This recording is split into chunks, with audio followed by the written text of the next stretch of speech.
Selamat datang, hari ini kita akan coba gali lebih dalam satu artikel menarik dari BBC News Indonesia. Betul.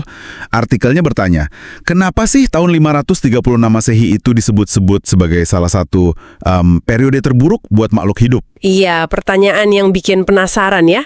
Jadi misi kita hari ini adalah membongkar apa sih yang sebenarnya terjadi di tahun itu.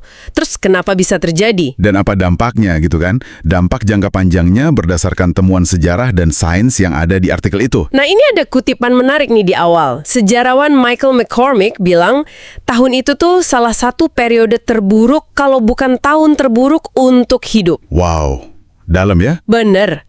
Mari kita telusuri bareng-bareng kenapa tahun itu bisa sekelam itu. Oke. Jadi kita mulai dari apa sih yang terjadi di tahun 536 itu? Bayangin deh, tiba-tiba muncul kabut. Kabut misterius gitu ya? Iya, kabut aneh gitu nyelimutin Eropa, Timur Tengah, sama sebagian Asia. Dan ini bukan sebentar loh. Berapa lama? 18 bulan penuh. Jadi siang malam tuh kayak remang-remang terus, gelap. Wah, 18 bulan. Gila, pasti dampaknya langsung kerasa banget ya? Pasti. Suhunya gimana tuh? Nah, itu dia. Suhu musim panas yang harusnya hangat kan, malah anjlok. Turun sekitar 1,5 sampai 2,5 derajat Celcius. Lumayan drastis itu penurunannya. Banget. Dan ini bukan cuma setahun 2 tahun.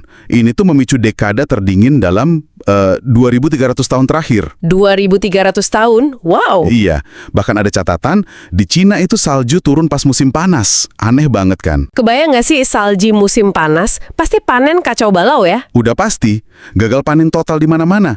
Akibatnya ya kelaparan merajalela. Sampai ada catatan Irlandia yang spesifik nyebut kegagalan ketersediaan roti dari tahun 536 sampai 539. Serem banget ya, roti aja sampai nggak ada. Benar-benar masa suram berarti. Suram banget. Nah terus kabut misterius ini kan penyebabnya. Tapi apa sih sebenarnya yang bikin kabut ini muncul? Kan ini jadi teka-teki lama banget ya. Iya, berabad-abad orang bertanya-tanya.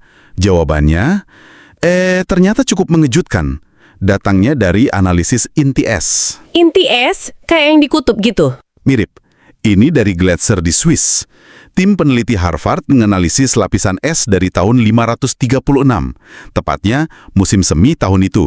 Terus nemu apa mereka di es itu? Mereka nemu partikel kaca vulkanik. Ukurannya mikroskopik banget. Jadi inti es ini kan kayak arsip alam gitu ya. Oh iya, tiap lapisan nyimpen kondisi atmosfer zaman itu. Bener banget, termasuk debu, abu, partikel-partikel kayak gini. Nah, partikel kaca vulkanik ini jadi petunjuk kuat. Petunjuk ke arah mana tuh? Kok bisa partikel sekecil itu mengungkap bencana besar? Justru itu kuncinya. Partikel ini tuh kayak sidik jari letusan gunung berapi yang dahsyat banget. Kemungkinan besar lokasinya di Islandia atau mungkin Amerika Utara. Letusan gunung berapi raksasa berarti ya? Iya, raksasa. Letusan ini nyemburin abu vulkanik dalam jumlah yang masif banget ke atmosfer, menyebar ke seluruh belahan bumi utara. Ah, jadi abu itu yang bikin kabut tebal tadi. Tepat. Abu itu yang membentuk kabut, ngehalangin sinar matahari masuk. Akibatnya, ya suhu global turun drastis. Itu yang kita sebut musim dingin vulkanik. Jadi misteri awan misterius selama berabad-abad itu akhirnya kejawab sama sains modern ya, gara-gara letusan gunung. Betul. Analisis inti es ini ngasih jawaban yang konkret. Oke, jadi pemicunya udah jelas ya, letusan gunung api dahsyat. Tapi kayaknya penderitaannya nggak berhenti di situ aja ya. Kalau nggak salah baca, ada bencana susulan lagi. Benar banget. Seolah-olah satu letusan aja belum cukup gitu ya.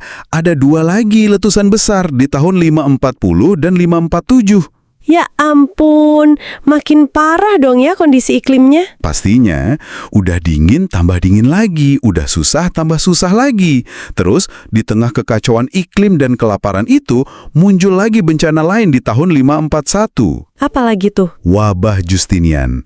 Ini wabah penyakit pes yang kita kenal juga mungkin sebagai Black Death atau bubonic plague.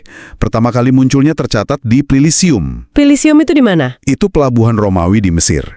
Dari sana wabahnya nyebar cepet banget. Wabah pes. Udah kondisi lagi parah gara-gara iklim dingin, gagal panen, kelaparan, ditambah wabah mematikan. Kombinasi yang mengerikan. Wabah ini dampaknya dahsyat banget. Diperkirakan itu membunuh mungkin 1/3 sampai 1/2 populasi Kekaisaran Romawi Timur. 1/2 populasi? Banyak banget itu. Banyak banget. Nah, para ahli sejarah, termasuk si McCormick tadi, percaya kalau kondisi masyarakat yang udah lemah karena kelaparan, karena perubahan iklim itu, Kayak di lebih rentan kena penyakit ya? tepat sekali. Jadi ada kaitan yang erat banget antara bencana iklim, kelaparan, terus parahnya dampak wabah ini. Dan wabah ini juga dianggap mempercepat keruntuhannya Kekaisaran Romawi Timur. Jadi kayak efek domino gitu ya? Satu bencana memicu atau memperparah bencana lainnya. Benar, rangkaian yang mengerikan. Lalu gimana setelah rentetan bencana ini? Setelah letusan, wabah mulai reda, apa dampak jangka panjangnya? Butuh waktu berapa lama buat pulih? Dampaknya itu panjang, nggak sebentar.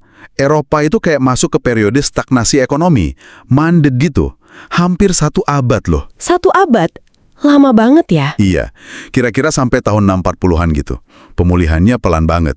Nah, yang menarik, bukti pemulihannya ini juga ketahuan dari mana coba? Para ilmuwan nemuin ada lonjakan kadar timbal di lapisan es dari tahun itu. Timbal? Kok timbal? Apa hubungannya sama pemulihan ekonomi? Nah, timbal ini ternyata produk sampingan dari aktivitas penambangan perak. Jadi waktu kadar timbal naik drastis di es, Itu artinya aktivitas nambang perak mulai jalan lagi setelah lama berhenti. persis. Itu tandanya ekonomi mulai bergerak lagi. Perak kan logam mulia penting ya. Terus ada lonjakan kedua yang lebih gede lagi sekitar tahun 660. Makin banyak perak ditambang berarti. Betul. Itu menunjukkan perak udah kembali jadi motor penting di ekonomi abad pertengahan yang baru mulai bangkit waktu itu.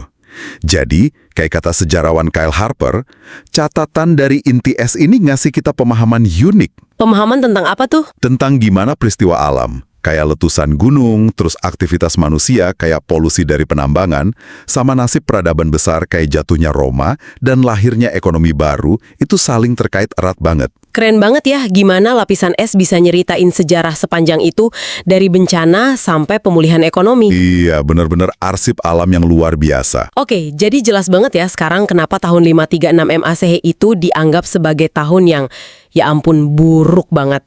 Dimulai dari letusan gunung api kolosal, Bikin gelap, dingin, gagal panen, kelaparan. terus diperparah sama letusan-letusan berikutnya, ditambah wabah penyakit yang mematikan. Yang ujung-ujungnya bikin ekonomi merosot dalam jangka waktu yang sangat lama. Bener-bener periode kelam yang penyebab pastinya baru bisa kita ketahui sekarang ya, berkat sains modern lewat analisis es itu.